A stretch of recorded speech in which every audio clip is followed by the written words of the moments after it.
This week, 60 white South African extremists will be welcomed into Virginia and then relocated to 10 different states across the United States. This is the first batch of an estimated 8,000 foreign fighters who are being imported into the United States. If you look at content that's talking about this, the South Africans and the comments are avidly encouraging the white South Afrikaners to come to the United States because they don't want them there. Which I can't judge, because if you know the history, you know that white South Africans, or if the Confederacy had continued to maintain its ideological pull within a white-only delusion, which I know there's plenty of them here, but at the forefront, they can at least be a little bit convinced by the United States Constitution, right? America. But this batch of white extremists from South Africa don't give a fuck about the Constitution, so they're just gonna join whatever militias in order to actually satisfy their white success at the cost of diversity. That's what they think they're coming to. A success based on only their skin tone.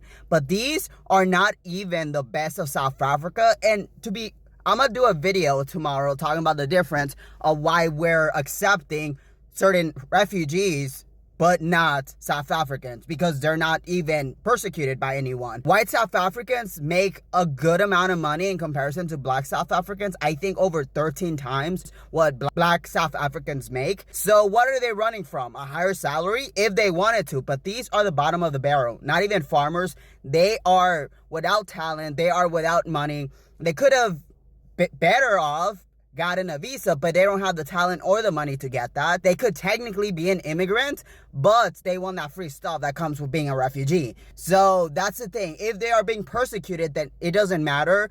That free stuff is something that should be assisted. But the fact that they're not even being persecuted, the only persecution they face is the end of apartheid, is an offense to the asylum-seeking process. So let's make sure that when they touch down, when they are relocated to the 10 different states, we make sure they're not comfortable so that their friends don't feel comfortable coming here. Y'all know that KKK couple from the Sinners movie? That is literally what they are. This is what they're bringing, except they have no attachment to the United States, so won't give a fuck about the United States Constitution. What they're doing is importing more white voters, right? What they're doing is importing voters who think like Elon. Now, we unfortunately cannot stop the executive from doing this, but we can make their time here uncomfortable. We can ensure that they don't have an audacity to try to take over our country. See, in South Africa, they only had black South Africans who disliked what they were doing, their own segregation, right? But it's because they don't want to live with black South Africans. So everything that they are experiencing is because they do not want to leave their supremacy of white South Africans in a black